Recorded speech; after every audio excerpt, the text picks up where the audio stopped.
Jonesy and Amanda. Jam Nation. We've got Chris Masters joining us on the show. Chris Walkley award-winning journo. He is a pretty good journalist, and this is one of those interviews. One of Australia's best. One of Australia's best journalists. Absolutely fantastic. And this is one of these stories that I was just hoping would go away. And we're talking about Ben Roberts-Smith. And for a time there, I thought we couldn't talk about it because it was all under the defamation case, and we didn't want to get in trouble. But it's just easier for us not to talk about it. I'll give you the background to the story. We're going to be talking to Chris, who has written a book called Flawed Hero, Truth, Lies and War Crimes.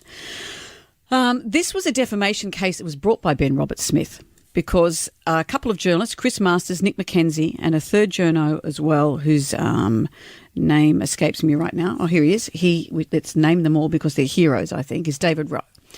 And it is, as you say, it's an uncomfortable subject. These guys unearthed information about Ben Roberts-Smith, our Victoria Cross recipient, and some of his actions in Afghanistan.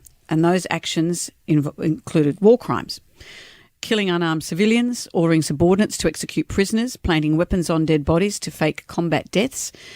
And they wrote a series of articles about this. And Ben Roberts-Smith sued them in a defamation trial that went on for like 18 months or something. A long time. And only recently, just a couple of months ago, even less than that, maybe a month ago, the results came out and the judge said that, yes, these allegations, they've proven that they are true. So he is now known as a war criminal. He's thinking of countersuing, et cetera, et cetera. But he brought this case saying, I want to prove that this didn't happen. And the justice has said, no, those journalists have proved their case. He steadfastly believes that he didn't do anything wrong. It all happened in the theatre of war. And we spoke to Ben Roberts-Smith back, I can't remember when he got the VC all those years ago. What a charming guy he was.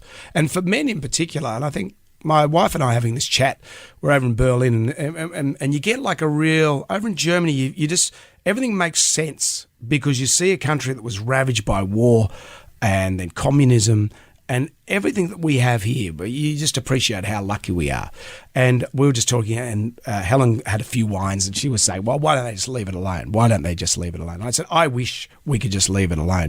But if you read more about it, you think, oh, you know. There are rules. You know. And that's what's hard for us to understand. There are rules of engagement. Then we spoke to Ant Middleton from SAS and we asked his opinion about it. And Ant said, what happens on the field of war? And I was happy with that because I find if you're a soldier and you go into battle to do the job that no one else will do, then I have the utmost respect for you. I say, good on you. Sure, but your job involves rules. And then sitting in Berlin, watching war-ravaged Berlin, and you read the stories about the Holocaust and all that sort of stuff. There were Nazi soldiers in Dachau who would get paid extra money if they shot a straggling prisoner.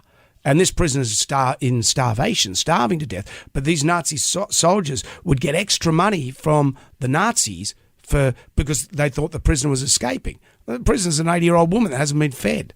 You know, that's where does the line? Well, there is a very clear line. There's no blurred lines. Our rules. No, but we love the Anzacs. We love the heroes. We love all that sort of stuff.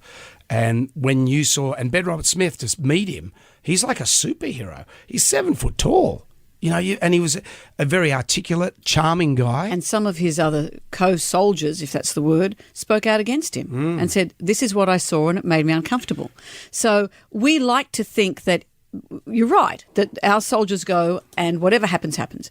But there is a very strict code of engagement, and there has to be. For us to, remember in post-September 11 when it said, how come they can blow us up and we can't just go and do the same? Because we want to be better than that.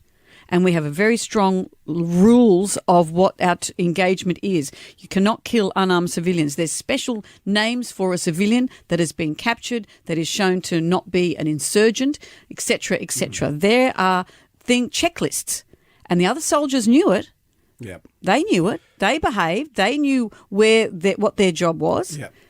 But you can well appreciate as well, over there, the soldiers don't wear uniforms. And this is what the opposition doesn't wear. Yeah, the opposition doesn't wear uniforms. So this is what Ben Roberts-Smith was saying. One minute the kid is being a translator, helping you out, and next minute he's blowing up all your mates. Of course. It's not easy. Absolutely. Not easy. And in the absolutely. And that's what we're going to talk to Chris Masters about, because he has researched this. He's put everything on this. So it'll be that's an interesting chat, that's for sure. Mm-hmm.